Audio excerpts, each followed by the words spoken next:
Kayo po, madam. But, Negosyante po kayo, madam sponsor. But it Would you do doesn't that? solve the legal problem of I'm not Masumi. talking about madam sponsor. I'm not talking about the legal problem. But in the end, you have to be legally correct. I know. You are a businessman. Everything should be legally correct. Well, some shrewd businessman maybe. Yung mga tusong businessman maybe. Hindi. Would you like us to bring Masungi here? Or even make a phone call? Tawagin niyo Masungi. Would somebody call Masungi? Right here, right now. Mag-alamanan kung sinungaling. DNR o Masungi. Kung gusto mo, magpaano pa tayo? Lie detector test. Where? Polygraph test para malaman kung sino sinungaling. Pwede bang paki-identify po, Madam Sponsor, kung sino po yung dalawa sa picture na binilugan? This was an event in Rizal.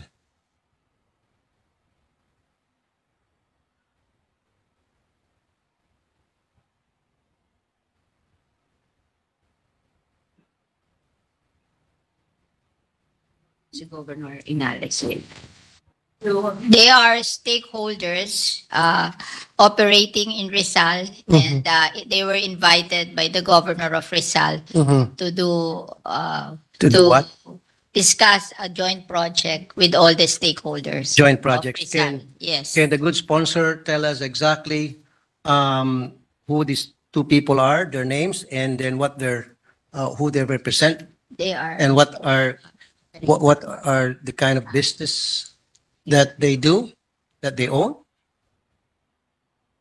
They cannot recognize the other one, but the one is a quarry operator. Quarry operator. Thank you. And the other one is? They do not know him. Okay, well, I'll identify the second one. Estelle Marie Rebancos, an officer of Montalban Aggregates Producers Association. So quarry operator also. Exactly. In 2022, DNR ordered the suspension of the quarrying permits of the large-scale companies allegedly encroaching on the Masungi Gear Reserve in Rizal, including the Rapid City Realty and Development Corporation, Kim Song Limestone Incorporated, and Quarry Rock Group Incorporated, owned by Angelita Lee, who happens to be in the picture. Sinuspindi po ng DNR ang quarrying permit ng mga nito, and yet, inibitahan sila diyan sa Project Transform. So out of delicadeza, bakit po sila nandyan? Ba't sila naimbitahan? As I mentioned, they were invited by the governor of Rizal, stakeholders of in Rizal. Hindi ang nag-imbita sa kanila DNR. Yes, di po ba? Dapat bilang secretary ng DNR, tinatanong niya, karapatan niya itanong kung sino-sino ang magdadalo sa isang pagtitipon. But they canceled. You canceled. Inside. That's a DNR event, actually. So, ang DNR must have the call kung sinong imbitahan at sinong hindi. Hindi naman event yan ng governor eh. Event po yan ng DNR. So, ang DNR dapat ang gumagawa ng guest list. Hindi po si governor. Kahit na halimbawa imbitahan ni governor, pero pwede naman tablahin ni DNR secretary. Sabihin, I don't want that two persons invited because may mga problema sila. Nasuspindi namin yung kanilang mga permits. And then I don't want to be mixed with those two individuals. Rapid City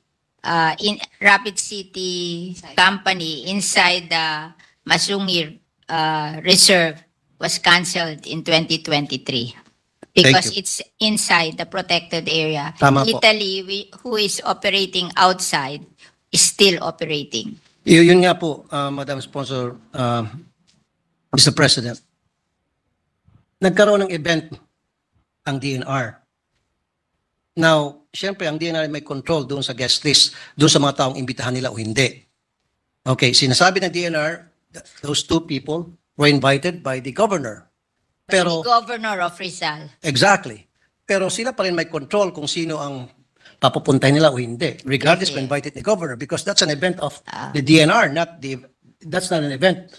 My dear Senator, when the governor is inviting people, the DNR cannot stop the governor. No, but that's the reality of life in the Philippines. Like for me, if I am in Las Piñas and the mayor of Las Piñas will invite people, I cannot say that, look, I don't like these people. You don't do that. no, ma'am. Kasi kung ako po ang nasa sitwasyon dyan at ako po ang secretary ng DNR, ako po ang may call kung sino yung mga guest na papasok. Pwede ko pong harangin yung mga taong ayaw kong papasukin regardless kung yan ay kasama ni Governor. Siguro naman may mga PA siya o EA na magsasabi sa kanya, sorry po Gov, wag muna natin siya isama kasi may problema po yan. The governor cannot do that. Well, I thought... I mean, I'm a Po ba yung governor? politician. You don't do that when you're governor. Well, I'm also a politician, but Yeah, I have the right. what's good is that the Rapid City was canceled because it's inside a protected area. I know. Little was not canceled because it's operating outside the protected area. Madam Sponsor, Mr. President, ulitin ko. At sasabihin kong dahilan kung bakit ko pinakita yung picture na yan. Mhm. Nagkaroon ng event ang DNR. Project Transform. Now, before I proceed, nandyan ho ba si Gob? Si Governor Henares? Nandyan po siya? Okay. Exactly. So, bit-bit ni Governor. Pero, if I were the secretary, meron naman sigurong karapatan magsabi, Gob, pwede ba? Wag mo muna natin isama yung dalawa. Magkakaroon tayo ng picture taking at baka magkakaroon ng kulay out of delicadeza kasi may problema yan. Ayaw ko makahalo-bilo mga yan dito. Siguro naman si Governor magsasabi, of course, kasi event nyo ito, gagalangin ko yung request mo. I don't think the governor would say, no, hindi pwede, bisita ko to eh. I don't think the governor would say that. Don't think the governor will say that, but Exactly. In his mind, he cannot say, like if you're a constituent in the province, you cannot say it directly to your constituent. Oo.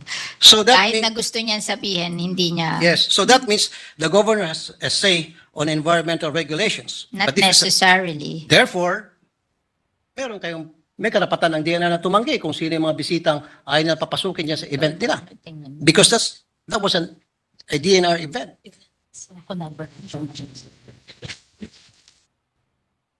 Now, sasabihin ko kung reason kung bakit. DNR is set to cancel the contract of Masungi Deer Reserve Foundation Incorporated over Marikina Watershed.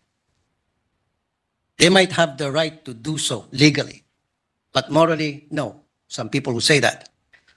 They have the legal right to do it, but it is not in accordance to good practice.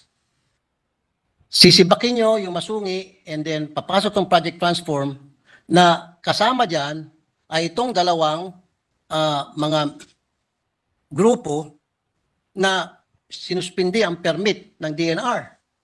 At hindi man lang inibitahan yung mga taga-Masungi sa gathering na yan. No, Litali is operating outside Masungi.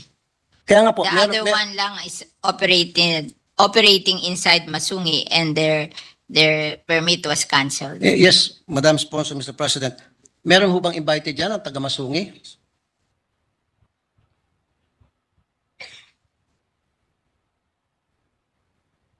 Meron.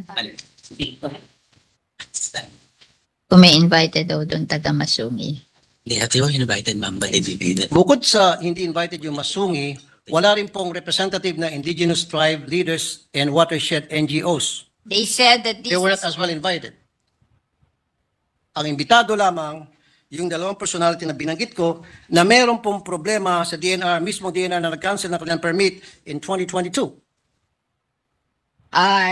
this is a transdisciplinary approach towards natural reserves, conservation, and resilience through multi-stakeholder collaboration. Disciplinary. So, nag-invite po sila dun sa Masungi, na taga Masungi, hindi nagpunta, pero yung IPs may nagpunta. No, they were not invited, Madam Sponsor. Now, you did mention about disciplinary so-and-so. So, dinisiplina itong dalawa at inibita matapos sila disiplinahin. If they were disciplined, then they should not be there in the first place. Why were they there? Bakit po hindi inibitahan yung Masungi? No, Masungi wasn't invited. Not even the indigenous tribe leaders, maging po yung mga watershed NGOs, Ang in-invite lang yung mga nasuspindi o sinuspindi ng DNR. O yun na-invite. Sinuspindi ang mga permit People's mandatory. dahil sa quarry. Ang ito lahat na invite. Lahat po yan. Pero ito po yung digest. They have a list of those invited, and one of them is the indigenous people mandatory Where, representative point out? in Tanay, Rizal. Saan po dyan at anong pangalan po ng mga indigenous people representatives? Saan po? Can you give me the names? Madam Sponsor, Mr. President? They will give the attendance record to you, the list of the attendance record to you. You will be furnished. Kasi nga po, Madam Sponsor, Mr. President, sana man lang, out of courtesy and respect sa Masungi, they should have been invited. Kasi nga po, yung Masungi Geo-Reserve, napakaraming awards po natanggap yan. Since 2016, Model for Balanced Man-Nature Interaction, World Conservation Congress 2016. 2018, Special Commendations, Pathfinder Award, Innovations for Conservation, Financing and Resourcing. 2020, Top 5 Finalists, Win-Win, Gothenburg Sustainability Youth Award. 2021, winner Vanity Fair's 2021 Changing Your Mind Travel Awards in Hollywood issue. First place, Water Change Maker Awards 2021 Global Water Partnership. Warriors of the Year, Esquire Man of at his best 2021. Heroes and Mavericks. 2022, United Nations Sustainable Development Goals. Awardee Forbes 30 Under 30 Asia 2022. Winner International Union for Conservation of Nature. World Commission on Protected Areas 2022 International Ranger Awards. Winner Sustainability Initiative Award. Bet Asia Awards 2022. 2024 Asia Pacific Social Innovation Partnership Award held on May 4, 2024 in Taiwan. Impeccable record meron po itong Masungi. And yet, ang DNR is set to cancel their contract. Like I said, they might have the legal right to do so. But hindi man lang nila kinonsider itong awards na natanggap na Masungi, therefore, they're more than qualified na. But there, the land is a protected area owned by the government. It cannot be given to any private entity. How about a Project Transform? Project Transform would benefit from the knowledge and experience that Masungi already has. Yeah. Kung tutuusin. But they They should cannot have been own the invited. property. I know po, Madam Sponsor, Mr. President. Kasi yung experience ng Masungi, pwede pong magamit ng Project Transform. Mapapakinabangan po ng Project Transform itong experience at itong magandang records ng Masungi. Kayo po, Madam. Negosyante po kayo, Madam Sponsor. But it Would you do doesn't that? solve the legal problem of Masungi. I'm not talking about Madam Sponsor. I'm not talking about the legal problem. But in the end, you have to be legally correct. I know. You are a businessman. Everything should be legally correct. Well, some shrewd businessmen maybe. Yung mga tusong businessman maybe. Hindi. Kasi Pero pag yan hindi daw, tusong negosyante, based on hindi. the history of Masungi, they were granted that to build socialized housing during the old times. You have to go back to the history. They did not build socialized housing. They built what do you call this? A resort. And that is not the original intention of the Masungi Geo Reserve. Oo. So, in fairness to our government officials, they cannot allow something illegal because they will answer for it in the future. So ito pong mga member ng Project Transforms, ito po ay mga violators. So aren't they considered as illegals? Inimbita daw nila, hindi nagpunta. Hindi po inimbita ang Masungi. No, Masungi was invited. We talked to Masungi. Would you like us to bring Masungi here? Or even make a phone call? Tawagan niyo Masungi. Would somebody call Masungi? Right here, right now. Mag-alamanan kung sinungaling, DNR o Masungi. Kung gusto mo, magpaano pa tayo? Lie detector test. Where? Polygraph test para malaman kung sino sinungaling.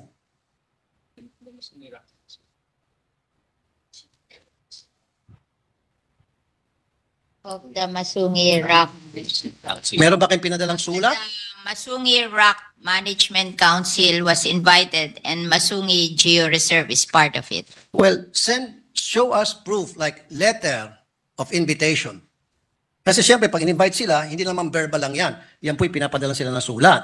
Nasaan po yung sulat na they were officially invited, not just verbally? Can you show us? Yeah. Where is it? Right. Invitation natin sa council, will kayo rin provide pinahan. We will provide you the invitation to the council of which Masungi Gio Reserve is a member.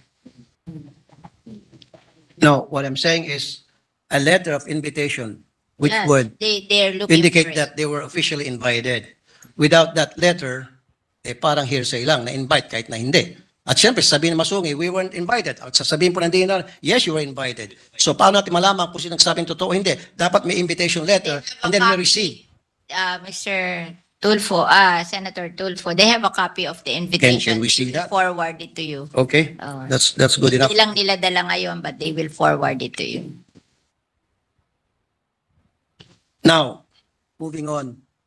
Next time naman kasi, kayo dyan sa DNR, pag meron kayong mga project, gawin nyo naman malinis po yung mga project ninyo. Gawin nyo naman pong malinis po yung mga intent ninyo kapag kayo po'y nagsibak ng mga grupo. Ayusin nyo naman po. Huwag naman yung parang lokohan para sa akin. I'm sorry for the word. Kasi para sa akin, Masungi should have been invited. Tingnan na natin itong award, mga award na natanggap nila. Isn't this enough? Aren't these enough? These awards? International awards ito. Hindi yung award lang na hausyaw na dito lang gawa-gawa ng kung sino-sinong grupo. These are international awards, well-known.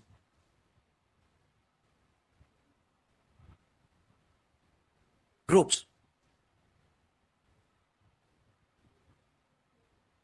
They should be included, but in the end, you cannot give a land owned by the government to a private. I'm no longer, Mr. President, Madam Sponsor, I'm no longer questioning that.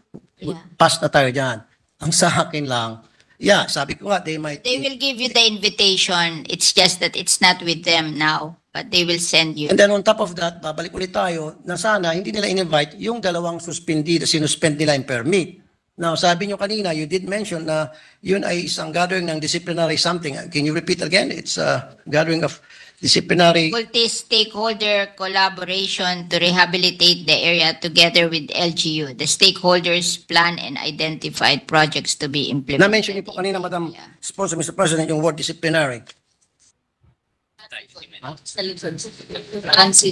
Can you mention that again? Ito, transdisciplinary approach towards natural resources conservation and resilience through multi-stakeholder Exactly. collaboration. Exactly.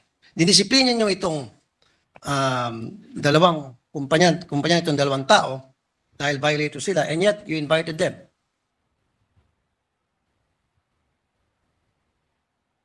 Baka mahilig mag-attend. I'm sorry, Madam Speaker. Meron kasing mahilig mag-attend. Merong ibang hindi mahilig mag-attend. Ayun, sino po yung mahilig mag-attend? Siguro itong dalawang to mahilig mag-attend. Exactly. Thank you. I rest my case. Umani naman ito ng iba't ibang reaksyon mula sa ating mga netizens. Ayon kay Jose Mabaza, Note Villar, pang sarili lang ang iniisip, they are not a public servant. Pahayag naman ni Bushido Mendez, parihong tuso at ginagawang negosyo ang pagiging politiko. Isang senador na mayaman na at isang senador na payaman pa, sad but true. At ito naman ang saloobin mula sa ating kababayan na si Rolando Corpus, Senador Tulfo is a true public servant. Ganyan sana ang manatili sa pwesto, a true public servant. 2 thumbs up for you dear Senator. Mga kababayan, feel free to comment below para maglabas ng saloobin sa balitang ito.